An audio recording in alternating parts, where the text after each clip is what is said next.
పెట్టుకోలేదండి, మీరే పెట్టుకోండి. ఎన్ని చూసుకుంటారు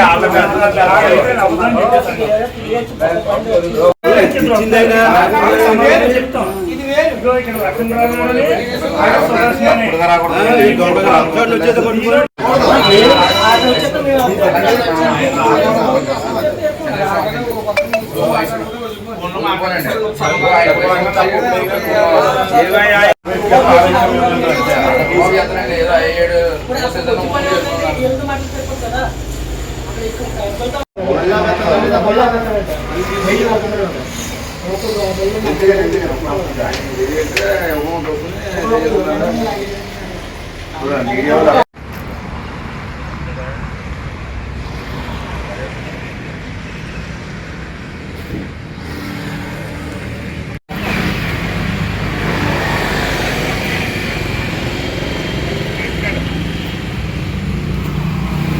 నా పేరు బొజ్జ రామప్రసాద్ అండి. పిఠాపురం నియోజకవర్గం రూరల్ నాయకుడిని.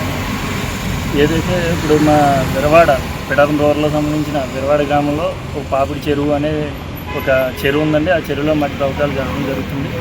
అది ఏ విధంగా అంటే గత 3 సంవత్సరాలుగా ఇబ్బంది పడుతున్న వ్యాపారస్తులను దృష్టిలో పెట్టుకుని, అలాగే రైతులను కూడా దృష్టిలో పెట్టుకుని పవన్ కళ్యాణ్ గారి దృష్టికి తీసుకెళ్తే అతను దీన్ని గత ప్రభుత్వంలో లాగా ఎటువంటి రుసుము చెల్లించకుండా ఉచితంగా తోలించాలనే ఒక సిద్ధాంతంతో పెట్టి మా జన సైనికుల ద్వారా ఆ రైతులకి, ఆ వ్యాపారస్తులకి పంపించడం జరుగుతుందండి. అదేవిధంగా మా ఇన్ఛార్జి గారు చెప్పిన విధంగానే దీన్ని మేము ప్రతి ఊరికి, యాక్చువల్గా దీనికి పర్మిషన్ అయితే విరవాడ చెరువు కాబట్టి విరవాడకి మాత్రమే ఇచ్చారండి. కానీ మిగతా మా ఊళ్ళోనే కాదు, మిగతా ఊళ్ళో కూడా ఈ వ్యాపారస్తులు ఇబ్బంది పడుతున్నారు. వాళ్ళని కూడా మనం చూడాలి అనే ఉద్దేశంతో మిగతా వాళ్ళు కూడా విరవ, మంగుతుర్తి, ఎల్లనపురం, నరసింగపురం ఇలా 4 గ్రామాలకు కూడా మేము పంపించడం జరిగిందండి. ఇదే విధంగా 4 రోజుల నుంచి వాళ్ళకు కూడా క్రమేపీ మాతో పాటు విరవాడతో పాటు మిగతా ఊళ్ళకి కూడా ఈ మట్టి త్రోలకాలు జరుగుతున్నాయండి. అది కూడా ఎలా అంటే ఒక రైతు ఎవరైతే కావాలో వాళ్ళు మాత్రమే వాళ్ళ లారీని వాళ్ళు తెచ్చుకుని ఈ మిషన్ ఏదైతే ఉందో దానికి ఒక 500 రూపాయలు చెల్లించి దాన్ని వేయించుకుని వాళ్ళు తీసుకెళ్ళడం తప్ప ఎవరు కూడా సొమ్ము వసూలు చేసి వాళ్ళ దగ్గర పెట్టుకునే దాఖలాలు అయితే లేవండి. మేము ఓన్లీ అక్కడ జరిగేదాన్ని సామరస్యంగా జరుగుతుంది, అది పద్ధతిగా వెళ్తుందా లేదా, తప్పుబారి పట్టకుండా చూడాలనే ఉద్దేశంతో మేము ఉన్నాం తప్ప ఇలాంటి ఉద్దేశం లేకుండానే అక్కడ నిస్వార్థంగా పనిచేయడం జరుగుతుందని. కానీ ఈరోజు ఏదో ఆరోపణలు చేశారండి.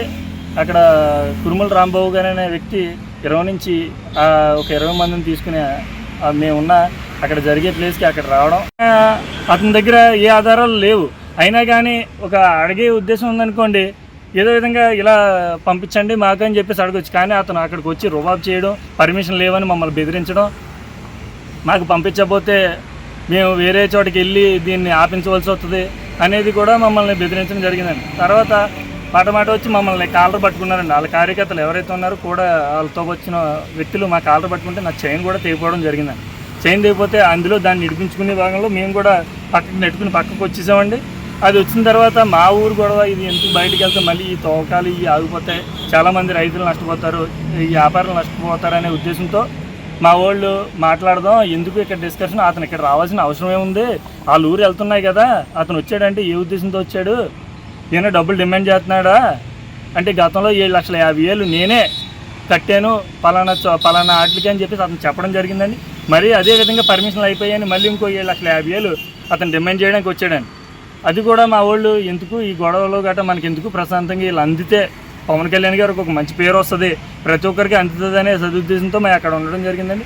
ఈ లోపల ఆయన ఎప్పుడు స్టేషన్కి వచ్చారో, స్టేషన్ దగ్గర ఏం జరిగిందో, ఏం కంప్లైంట్ పెట్టారో మాకు తెలియదండి.